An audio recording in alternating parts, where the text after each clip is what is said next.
रुक जाओ Bruce. Iron man को सुन बैटमैन धक सा थम गया।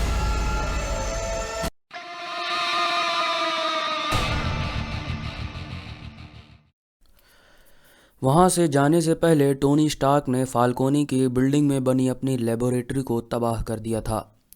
कुछ दिन बाद लेबोरेटरी का मलबा हटाते वक्त फाल्कोनी के हाथ एक आर्क रिएक्टर मिला जो कि अभी भी क्रियाशील था।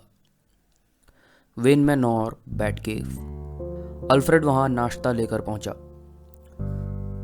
आई थिंक आप दोनों को थोड़ा रेस्ट कर लेना चाहिए। कभी कभी मुझे लगता है कि इस घर का मालिक मैं ही हूं। अल्फ्रेड, बिल्कुल सही लगता है तुम्हें, क्यों ब्रूस?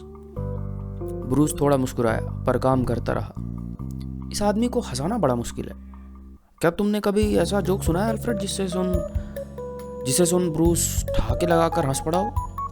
मिस्टर स्टार्क, आप विश्वास नहीं करेंगे मगर ब्रूस को जोकर ने बहुत हंसाया है। क्या, एक जोकर? टोनी विस्मय था।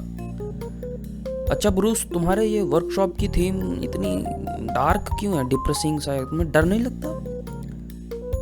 एग्जैक्टली, ब्रूस ने जवाब दिया। वेल टोनी, ये आर्क रिएक्टर का आइडिया आया कहाँ से?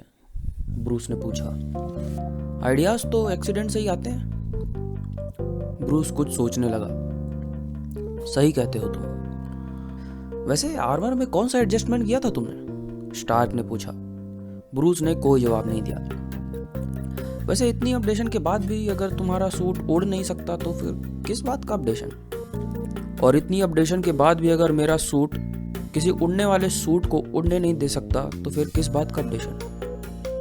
टोनी चुप ही रहा और जाकर ट्रे से एक सैंडविच उठाई और खाने लगा। अच्छा अल्फ्रेड, क्या तुम्हारी मेरे अल्फ्रेड से मुलाकात हुई क्या? आपका अल्फ्रेड?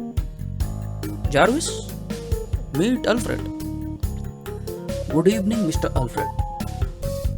अल्फ्रेड आसमान की तरफ देखने लगा। ये आवाज कहां से आई? अल्फ्रेड आश्चर्य में पड़ गया। यह मेरा एआई दोस्त है, जार्विस। अरे वाह मास्टर ब्रूस, मिस्टर फ्रॉक से बोलकर आप ऐसा ही स्मार्ट एआई क्यों नहीं बनो? तुम्हें काम से निकाल दूं? ब्रूस वेन ने अल्फ्रेड की तरफ तीक्ष्ण नजरों से देखा। अल्फ्रेड बेचारा मन महसूस कर रही है। वैसे ये मिस्टर फॉक्स कौन है अल्फ्रेड?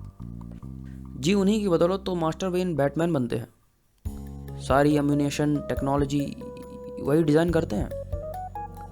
ओह, मुझे लगा ब्रूस मेरी तरह अपनी टेक्नोलॉजी खुद बनाता होगा। कुछ सेकंड तक सन्नाटा रहा। ब्रूस बिना जवाब दिए काम में लगा रहा। तभी सभी का ध्यान टीवी न्यूज पर जाता है। Breaking news. सूत्रों के हवाले से खबर मिल रही है, आर्कम असाइलम से जोकर और लेक्स लूथर फरार। टोनी के चेहरे में शिकन तक नहीं थी। दूर कहीं वह देखता है खुले आसमान में बैट सिग्नल चल चुका था। ब्रूस? टोनी ने पीछे पलट कर देखा तो ब्रूस वहां से जा चुका था। हेडक्वार्टर की छत पर गॉर्डन इंतजार कर रहा था, पर ज्यादा देर तक नहीं। बैटमैन वहां आ पहुंचा। कैसे हुआ?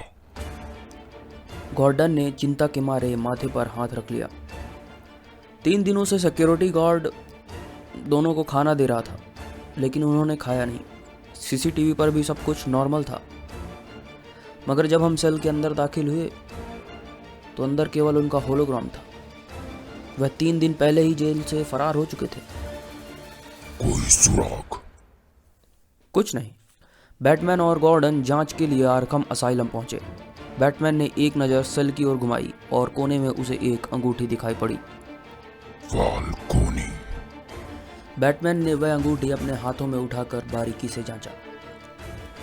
क्वांटम चेन की प्रक्रिया समाप्त हुई। सिस्टम इंटरडायमेंशन ट्रेवल के लिए रेडी है।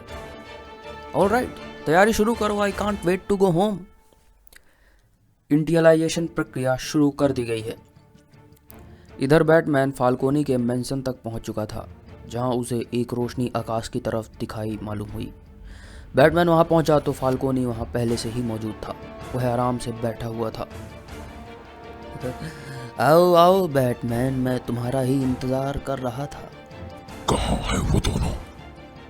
फाल्कोनी ने घड़ी में समय देखकर कहा। बस कुछ ही सेकंड्स। और इतना बोलते ही बैटमैन वहां से भागा और लेक्स लूथर के लेबोरेटरी तक जा पहुंचा। वहां लूथर किसी सीक्रेट मशीन को एक्टिवेट करने की कोशिश कर रहा था जिसमें आयरन मैन का आर्क रिएक्टर फिक्स था और अंदर जोकर मौजूद था। Estimated time left 60 seconds. Batman उसकी तरफ बढ़ा लेकिन लूथर के आदमी बीच में आ गए। इससे पहले कि बैटमैन उनसे पार पाता एस्टिमेटेड टाइम लेफ्ट महज 10 सेकेंड नहीं रह गया था। और जब बैटमैन लूथर के आदमियों के छक्के छुड़ा उस मशीन की तरफ बढ़ा, estimated time left 0 second, activation completed. और एक जोरदार बीम ब्लास्ट बैटमैन की छाती पर जा लगा और एक जोरदार और खौफनाक हंसी से पूरा माहौल गूंज उठा।